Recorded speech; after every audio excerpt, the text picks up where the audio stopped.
Hello and welcome back, students. Let's begin with our next lecture. So in this lecture we'll talk about phase difference, form factor, RMS value, average value. જો કે આપણે RMS value, average value બધું શીખી ગયા છીએ, તો ખાલી જે છે એના એક્ઝામ્પલ જે છે એ પોઈન્ટ ઓફ વ્યૂથી હું તમને બતાવી દઉં છું અત્યારે કે RMS વેલ્યુ જે છે એ શું છે, એની વેલ્યુ કેટલી છે. સો આપણને ખબર છે RMS વેલ્યુ એટલે શું છે, રૂટ મીન સ્ક્વેર. સો આ રૂટ મીન સ્ક્વેર જે છે મેં તમને આખો જ લેક્ચર બહુ સારી રીતે સમજાવ્યું છે કે વોટ ઇઝ RMS, બરાબર છે. સો રૂટ મીન સ્ક્વેર જ્યારે પણ આપણે જે છે એનાલિટિકલ મેથડથી મેળવેલું, તો એનાલિટિકલ મેથડથી જે છે મને RMS વેલ્યુ કોઈ મળેલી 0.707 ઓફ મેક્સિમમ કરંટ, બરાબર છે. આવું કંઈ આપણને મળેલું. એવરેજ વેલ્યુ શું હતી? એવરેજ વેલ્યુ હતી 0.637 ઓફ મેક્સિમમ કરંટ. આવી કંઈ જે છે આપણને વેલ્યુ મળેલી. ફાઇન. સો એના પરથી આપણે ફોર્મ ફેક્ટર અને પીક ફેક્ટર સમજેલા. So what is form factor? Form factor જે છે મેં તમને સમજાવેલું કે એ જે છે રેશિયો છે RMS ટુ એવરેજ, બરાબર છે. It is the ratio of RMS to average value. Now what is RMS value and average value? તો RMS વેલ્યુ શું છે અહીંયા? 0.707 ઓફ મેક્સિમમ કરંટ, અને એવરેજ વેલ્યુ શું છે? 637 ઇન્ટુ મેક્સિમમ કરંટ, બરાબર છે. જો RMS, average, form factor, peak factor બધું જ આપણે જોઈ ગયા છીએ. આ ખાલી બેઝિક હું એટલા માટે તમને દેખાડું છું, એટલા માટે ઓવરવ્યૂ આપ્યું છું કે આપણે આના પછી જે છે 2-3 એક્ઝામ્પલ આના રિલેટેડ જ કરવાના છે, જે જીટીયુની અંદર પૂછાઈ શકે છે. ફાઇન. સો RMS અપોન એવરેજ, તો અહીંયા જે છે IM ગોટ કેન્સલ. છેલ્લે જે વેલ્યુ વધશે તમારી ફોર્મ ફેક્ટરની એ છે 1.11. શું બનશે? 1.11. ફાઇન. સો એક બીજું જે છે એ છે પીક ફેક્ટર. એ છે પીક ફેક્ટર, બરાબર છે. પીક ફેક્ટર અથવા તો એનું બીજું પણ નામ છે, એ છે ક્રેસ્ટ ફેક્ટર, બરાબર. બંને સેમ જ જે છે કહેવાશે. તો પીક ફેક્ટર જે છે શું બનશે? પીક ફેક્ટર જે છે એની ડેફિનેશન છે કે it is the ratio of maximum value of current divide by RMS value, divide by RMS value. So maximum જે છે વેલ્યુ તમારી જે છે ઓબ્વિયસલી શું છે? IM છે, અને ડિવાઈડ બાય RMS વેલ્યુ જે છે એ કેટલી બનશે? તો કે ભાઈ 0.707. સો અહીંયા હું એવું લખી શકું 1/0.707 ઇન્ટુ IM, બરાબર છે. અથવા તો હું એવું પણ લખી શકું કે IM અપોન RMS વેલ્યુ શું છે? મેક્સિમમ અપોન √2, બરાબર છે. તો શું બનશે અહીંયા? ઓબ્વિયસલી √2. સો √2 શું આપશે મને? 1.414, બરાબર છે. તો અહીંયા જે છે એ 1.414, જો આ ફોર્મ ફેક્ટર છે, ફોર્મ ફેક્ટર, અને એને તમે દર્શાવશો કે F વડે. જ્યારે આ વેલ્યુ છે એ પીક ફેક્ટરની છે, પીક ફેક્ટરની છે. પીક ફેક્ટરને તમે દર્શાવશો કે D વડે, એને કેવા છે? 1.414. આ ખાસ જે છે તમારે ધ્યાનમાં રાખવા જેવી વસ્તુ છે, બરાબર છે. ચાલો તો હવે એક્ઝામ્પલ સમજી લઈએ. જો ફેઝ, મેં તમને ફેઝ સમજાવ્યું કે વોટ ઇઝ ફેઝ.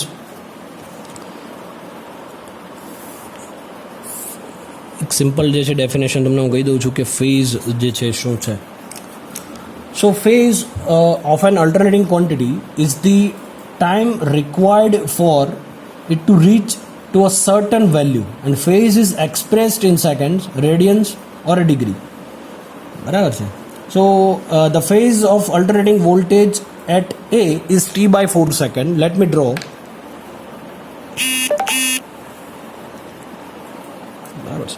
તો આ કોઈ પોઈન્ટ છે, માની લઈએ કે આ જે છે કોઈ ઇન્ડ્યુસ્ડ EMF E જે છે એનો ગ્રાફ છે વિથ રિસ્પેક્ટ ટુ ટાઈમ. તો θ is equal two ωt. Obviously અહીંયા આવશે 2π, કેમ કે સાયકલ છે, કમ્પ્લીટ જે છે સાયકલ છે એ 1 કમ્પ્લીટ સાયકલ જે છે અહીંયા દર્શાવેલી છે. સો અહીંયા જે છે આ તમારું બનશે, એને હું કહીશ T/2 અથવા તો 180 ડિગ્રી. પર્ટિક્યુલર અહીંયા છે તો આ સાયકલમાં અહીંયા આ 90 ડિગ્રી બનશે, 90 ડિગ્રી, આ 0 90 ડિગ્રી, 180 ડિગ્રી, 270, અને આ જે છે 360 ડિગ્રી, બરાબર છે. તો 90 ડિગ્રી, દેટ મીન્સ અહીંયા જો મારે લખવું હોય તો આટલું જે પોર્શન બનશે it will be considers T/4. Is it right? બરાબર છે. અને આ T તો જે છે વિથ રિસ્પેક્ટ ટુ ટાઈમ છે એટલે તમારે દેખાડે છે. અને આ જે છે એ છે ટોટલ ટાઈમ T. આ શું છે? Total time T. Total time T. નાવ આ જે છે તમારું એક સિમ્પલ જે છે ફેઝ થઈ ગયું છે. So alternatively, if the phase is expressed in degree, so it is 90 degree at A and 180 degree at B. બરાબર છે. તો તમે જોઈ શકો કે this is A and this is B. તો ફેઝ જો મારે દર્શાવવો હોય તો 90 ડિગ્રી A અને 180 ડિગ્રી પર B. એ રીતે હું ફેઝ જે છે એને એક્સપ્રેસ કરી શકું છું, એને ડિફાઇન કરી શકું છું. ફેઝ ડિફરન્સ પણ જે છે મેં તમને કીધેલું કે આવા કોઈ પણ જે છે બે ફેઝ, બે ક્વોન્ટિટી તમે લઈ લો, કોઈ પણ બે ક્વોન્ટિટી, બરાબર છે. તો માની લઈએ કે ઇન્ડ્યુસ ડીએમએફની જ ક્વોન્ટિટી આપણે લઈએ ફોર એક્ઝામ્પલ, બરાબર છે. શું છે નેક્સ્ટ જે છે એ ફેઝ ડિફરન્સ. ફેઝ ડિફરન્સ, બરાબર છે. તો ફેઝ ડિફરન્સ જે છે કઈ રીતે તમે ડિફાઇન કરી શકો? તો first of all late me draw one wave. તો આ જ વેવ જે ઉપરનો આ વેવ છે, આ વેવ જ હું અહીંયા એક ડ્રો કરું છું, એક વેવ ડ્રો કરું છું અહીંયા. સો this is your one wave, બરાબર છે. અને એનો આપી દઉં કોઈ એક વેવ છે, મતલબ એને આપી દઉં છું E1. એને મેં આપી દીધું છે E1. Now let me draw another wave. Same wave, બંને ઇન ફેઝ ક્વોન્ટિટી, એક સાથે 0 થશે, એક સાથે મેક્સિમમ થશે, એક સાથે અગેન 0 થશે, એક સાથે મેક્સિમમ નેગેટિવમાં મેક્સિમમ થશે, એક સાથે ફરી પાછા 0 થઈ જાય. આ મેં તમને સમજાવેલું છે. સો 0, આ કમ્પ્લીટ જે છે એની વન સાયકલ થશે. This is your pi, this is 2π 0, બરાબર છે. સો માની લે with respect to omega T. તો આ જે ક્વોન્ટિટી તમને દેખાય છે, માની લઈએ આ કઈ ક્વોન્ટિટી છે આના અંદર, તો કે ભાઈ એક E1 છે અને એક E2 પણ છે. ધીસ ઇઝ યોર E2, બરાબર, ધીસ ઇઝ E2. તો અહીંયા જે છે આ શું છે, ઇન અલ્ટરનેટિંગ ક્વોન્ટિટીઝ.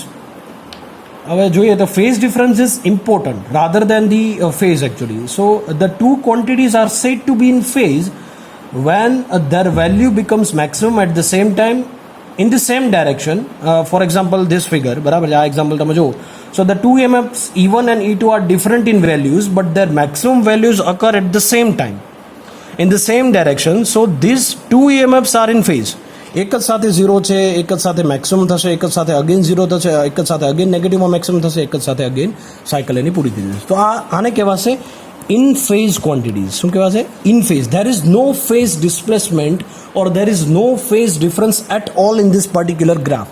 આ ગ્રાફમાં કોઈ પણ જાતનો ફેઝ, હા એમ્પ્લિટ્યુડ ચેન્જ હોઈ શકે, જો બરાબર છે, એમ્પ્લિટ્યુડ ચેન્જ છે. આ જે છે અહીંયા કોઈ નાનું છે, અહીંયા જે છે આની વેલ્યુ કોઈ જે છે થોડી મોટી છે. એમ્પ્લિટ્યુડ જે છે એ ડઝન્ટ મેટર. એમ્પ્લિટ્યુડ જે છે એ કોઈ પણ જે છે નાનું મોટું હોઈ શકે છે, બટ એક જ સાથે 0 થાય, એક સાથે મેક્સિમમ અગેન 0. તો આ ઇન ફેઝ ક્વોન્ટિટીઝ કહેવાશે, બરાબર છે. અને ઇન ફેઝ ક્વોન્ટિટીઝ હંમેશા ઓલવેઝ જે છે એ રેઝિસ્ટિવ સર્કિટ હોય, ખાલી રેઝિસ્ટિવ સર્કિટ, કે જેના અંદર કોઈ ઇન્ડક્ટિવ કે કેપેસિટિવ જે છે વેલ્યુ અથવા તો કયો ફેક્ટર જે છે, કેપેસિટિવ ફેક્ટર કે ઇન્ડક્ટિવ ફેક્ટર કે એવી કોઈ વેલ્યુઝ જે છે અવેલેબલ ના હોય, બરાબર છે. કોઈ થિંગ્સ એવા અવેલેબલ ના હોય, ઇન્ડક્ટર અવેલેબલ ના હોય, કેપેસિટર અવેલેબલ ના હોય, તો તમને આ વેલ્યુ મળી શકે છે. તો આ જે છે એ ઇન ફેઝ ક્વોન્ટિટી. હવે ફેઝ ડિફરન્સ કોને કહેવાશે, બરાબર છે, આ યાદ રાખ્યું છે. હવે late me draw another wave. So this is omega T. એક વેવ જે છે હું ડ્રો કરું છું, Arya this is E1 wave. શું છે? E1. Now let me draw E2, બરાબર છે, E2. માની લઈએ કે કોઈ અહીંયાથી આ વેવ આ રીતે પ્રોડ્યુસ થાય છે, બરાબર છે. જો તો આ જે વેવ મેં ડ્રો કર્યો છે એ માની લઈએ E2 નો વેવ છે, બરાબર છે. હવે જો આપણે જે આગળ શીખ્યા કે અલ્ટરનેટિંગ ક્વોન્ટિટી, જો આ અહીંયા શું બનશે E1 અને E2, આ 0 છે, બરાબર છે. હવે માની લઈએ આ રેફરન્સ તરીકે હું આ વેલ્યુ લઈ લઉં છું, E1 ને રેફરન્સ મેં લીધું છે, તો E1 ને મેં રેફરન્સ લીધું છે. ઓબ્વિયસ વાત છે, આ તમારું 180 ડિગ્રી સાયકલ એટલે કે પાય હશે. અહીંયા જે છે એ શું હશે? 2π હશે, ના 0 છે, બરાબર છે. હવે E1 ને મેં રેફરન્સ લીધો છે, તો E1 ની વેલ્યુ હું શું લખી શકીશ? E1 ની વેલ્યુ જે છે હું લખી શકીશ E1 is equal two EM sin omega T, કેમ કે રેફરન્સ છે. હવે સેકન્ડ જે ગ્રાફ છે, સેકન્ડ જે વેવ અહીંયા E2 છે, એ E2 કેટલો ડિફરન્સમાં છે? જો એક સાથે જો મેક્સિમમ વેલ્યુ એક બંનેની સેમ છે, કદાચ આ જે છે ઓછી પણ હોઈ શકે, કંઈ વાંધો નથી, બટ ડિફરન્સ જો અહીંયા આ 0, મતલબ અહીંથી જે છે અહીંથી શરૂ થાય છે, આ વેવ અહીંથી શરૂ થાય છે, તો કોઈ એંગલ, કોઈ ડિગ્રી, બરાબર છે, કોઈ એંગલથી જે છે એ પાછળ રહી ગયું છે. E2 જે છે E1 થી પાછળ રહી ગયું છે. તો E2 માની લઈએ કે કોઈ 5 ડિગ્રી, બરાબર, કોઈ 5 ડિગ્રીથી પાછળ રહી ગયું છે. તો હું એવું કહી શકું કે 5 ડિગ્રીથી પાછળ રહી ગયું છે, તો એનો મતલબ એવો થયો, જો આ ઇક્વેશન મારે લખવું હોય આ સેકન્ડ વેવ માટે, તો E2 ઇઝ ઇક્વલ ટુ બનશે same EM sin omega T સુધી, પણ ડિફરન્સ કેટલો છે? રેફરન્સ આપણે આ વેલ્યુ લીધી છે, તો અહીંયા રેફરન્સ જો મેં આને લીધું E1 ને લીધો છે, તો E2 ક્યારે શરૂ થાય છે? પાછળથી મતલબ એને હું આપું છું લેગ થાય છે, મતલબ ક્વોન્ટિટી કેવી લેગ થાય, E2 ક્વોન્ટિટી લેગ થઈ રહી છે E1 થી. સો આને હું આપીશ -5 ડિગ્રી. કોઈ પણ હોઈ શકે છે. આ ડિગ્રી જે છે માને હવે આ અહીંયા જે છે આ 90 ડિગ્રી છે, ઓબ્વિયસલી 90 ડિગ્રી છે આના માટે, બરાબર છે. તો આ કોઈ પણ હોઈ શકે, માની લી ભાઈ 60 ડિગ્રી છે, 70 ડિગ્રી છે, કોઈ પણ હોઈ શકે છે. તો આ E2 નું આ રીતે રિપ્રેઝન્ટ કરીશ. તો આ જે અહીંયા વેલ્યુ જે ડિફરન્સ દેખાય છે એને કહેવાશે ફેઝ ડિફરન્સ. અને આ ફેઝ ડિફરન્સ કેવો છે? લેગિંગ ફેઝ ડિફરન્સ છે. કેવો છે? લેગિંગ ફેઝ ડિફરન્સ છે. નાઉ અગેન એક લીડિંગ વાળો કન્સેપ્ટ છે, એ પણ હું તમને સમજાવું. Late me draw again. હવે યાદ રાખેલું તમારે કે E1 E2 કોઈ પણ ક્વોન્ટિટી જે છે, તો માની લઈએ આ રેફરન્સ ક્વોન્ટિટી હું ડ્રો કરું છું, એ છે E1. E1 is equal two EM sin omega T. So second જે છે હું ડ્રો કરું છું, આગળથી ડ્રો કરું છું. આ રેફરન્સ ક્વોન્ટિટી છે મારી, તો આ જે છે એ છે પાઈ, આ છે 2π અને આ છે omega T with respect to time, બરાબર છે. તો જો આ 0 પર આ વેલ્યુ આખી મેં સાયકલ ડ્રો કરી છે, આ રેફરન્સ તરીકે મેં લીધી છે. તો બીજી ક્વોન્ટિટી E2 છે, બીજી ક્વોન્ટિટી જે છે એ E2 છે. તો E2 ને મારે ડ્રો કરવું હોય તો કઈ રીતે? માની લઈએ કે કોઈ આગળથી વેલ્યુ જે છે મને મળે છે, માની લઈએ કોઈ આ ટાઈપની વેલ્યુ મળે છે, બરાબર છે. જો આ એક સાયકલ આની. તો તમે જોઈ શકો છો જે અહીંયા આ નેગેટિવમાં હતું, અહીંયા જે છે એ 5 ડિગ્રી પાછળ રહી જતું હતું. હવે અહીંયા જે છે આ રેફરન્સ મેં જો કન્સિડર કર્યો છે E1 ને, તો આ જે છે E2 ડિગ્રી જે છે આગળ રહી ગયો, મતલબ આ જે છે 5 ડિગ્રી, કેટલું 5 ડિગ્રી આગળ રહી ગયું છે. મતલબ હું એવું કહી શકું કે E2 જે છે આ E2 છે, E2 નું આ રીતે લખી શકું EM sin ઓમેગા ટી +5. શું લખી શકું? +5. કોઈ પ્લસ ડિગ્રી, બરાબર છે, આટલું ડિગ્રી આગળ રહી ગયું છે. તો આને એવું કહું લીડિંગ ક્વોન્ટિટી છે, આને કહેવાશે લીડિંગ ક્વોન્ટિટી. મતલબ કે સિસ્ટમેટિક ભાષામાં જો મારે કેવું હોય તો E1 ને જો રેફરન્સ તરીકે લો, મતલબ E1 ના પોઈન્ટ ઓફ વ્યૂથી જો હું કહેતો હોઉં તો ને તો જ આ રીતે કહેવાનું કે E1 lag behind the induced EMF E2. E1 જે છે એ E2 થી પાછળ રહી ગયું છે. બટ E2 ના ફોર્મમાં મારે દર્શાવવું છે તો હું એવું લખી શકીશ E2 ના પોઈન્ટ ઓફ વ્યૂથી કે E2 જે છે એ લીડ કરે છે E1 ને. સો E2 leads E1 by 5 degree, બરાબર. 5 ડિગ્રી કોઈ પણ હોઈ શકે છે, ફાઇન. તો આ તમારું જે છે ફેઝ ડિફરન્સ જે છે એ બન્યું છે. નાવ બેઝડ ઓન દેટ ચાલો આપણે એક્ઝામ્પલ પણ જોઈ લઈએ RMSના અને ફોર્મ ફેક્ટરના. So let me example that an example, an alternating current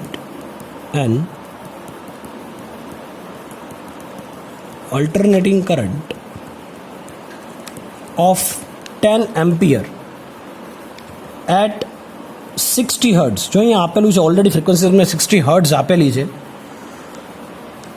flows through a circuit, flows through an alternating current of 10 ampere at 60 hertz flows through a circuit. Now calculate first peak value of current,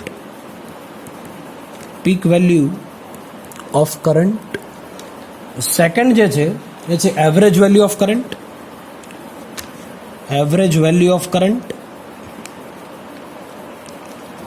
third one find કરવાનું કીધું છે peak factor,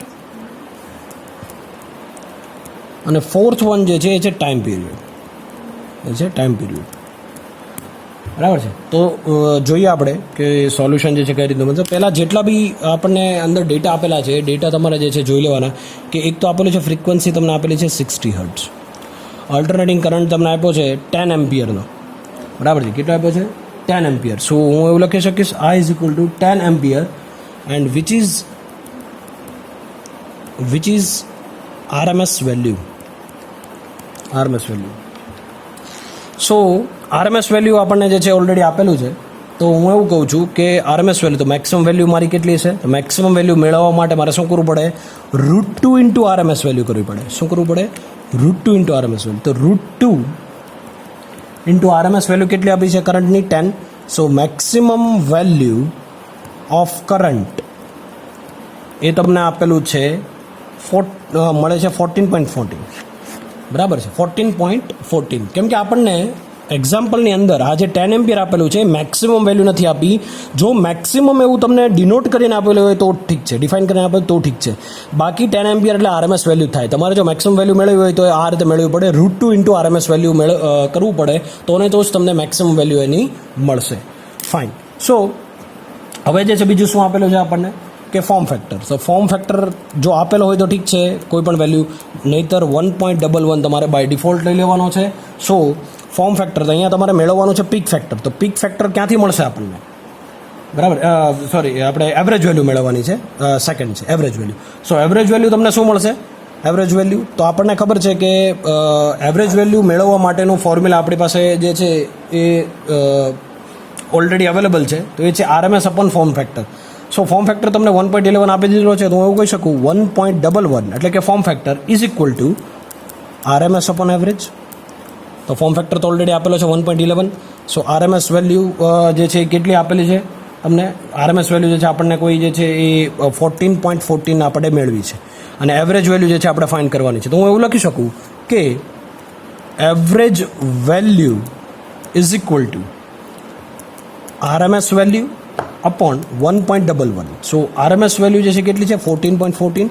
average value 1.11 form factor છે, તો total જે મને મળશે average value as you can see here 9.01 ampere મળશે. 9.01 ampere. Fine. તો એવરેજ વેલ્યુ તમને મળી 9.01 એમ્પિયર. નાવ પીક ફેક્ટર, પીક ફેક્ટર કેટલું મળશે આપણને ખબર છે. પીક ફેક્ટર એટલે 1.41 અથવા તો √2. સો √2 એટલે 1.41 બરાબર છે. પીક ફેક્ટર એ છે. અને તો એના પરથી મને મળશે time period. So time period T is equal to શું છે? 1/f. So 1/50. So total time T is equal two 0.0167 second. બરાબર છે. સો this is your complete example of form factor and peak factor actually. Okay, now let me give you another example.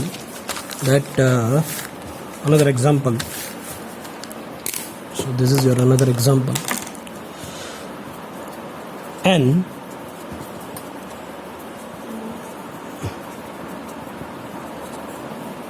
alternating current sorry, આ થોડું રફલી લખું છું કેમ કે આપણે જે છે આ પૂરું પણ કરવાનું છે એટલા માટે. Represented by I is equal to 100 sin 314t plus 30 degree. જે આવું કોઈ એક્ઝામ્પલ આપણને આપેલું છે, આવું કોઈ ઇક્વેશન આપેલું છે. Find its first. શું ફાઇન્ડ કરવાનું કીધું છે? Maximum value. Second frequency. Third one time period. Fourth RMS value and fifth one average value. શું આટલું આપણને જે છે એ ફાઇન્ડ આઉટ કરવાનું કીધેલું છે. So let me solve this. What is I? I is equal to 100 sin 314t plus 30 degree. Already તમને જે છે આ મેન્શન કરીને આપેલું છે. So I is equal to 100 sin 314t plus 30 degree. So comparing this with આપણું જે normal equation છે I is equal to Im sin omega T. આના સાથે જો હું કમ્પેર કરું તો મને શું મળે? સો I is equal to Im sin omega T plus 5 actually, કેમ કે અહીંયા કોઈ ડિગ્રી આપેલું છે. સમજો, આ લીડિંગ કન્ડિશન છે. જો +5 આપેલું છે, તો આપણે હમણાં ફેઝ ડિફરન્સ જોયો એ મુજબ આ ઇક્વેશન બનશે. તો એટલા માટે અલગ કલરથી મેં જે છે તમને દર્શાવ્યું છે. સો what is maximum value? Maximum value Im is equal to 100 ampere. 100 ampere already આપણને મળી ગઈ. જો મેક્સિમમ વેલ્યુ ફર્સ્ટ જે છે મળી ગઈ છે, કેમ કે આપણને એક્ઝામ્પલની અંદર જ આપણને આપી દીધું છે I is equal to 100 sin. તો આ તમારી કેટલી થઈ ગઈ? Maximum value 100. એટલા માટે મેં અહીંયા લખ્યું Im is equal to 100 ampere. Equation number 1 આપી દો એને. પછી છે ફ્રીક્વન્સી. તો ફ્રીક્વન્સી આપણને શું મળશે? Omega T is equal two 314t already આપેલી છે. બરાબર છે. તો ઓમેગા ઇઝ ઇક્વલ ટુ શું બનશે? 314t. સો ઓમેગા બરાબર શું બનશે? 2πf is equal to 314. So f is equal to શું બનશે? 314 ડિવાઈડ બાય 2π. સો 49.97 આવશે. You can calculate. બરાબર છે? You can calculate. TT got cancel. So F is equal to 49.97 તમને ફ્રીક્વન્સી મળશે.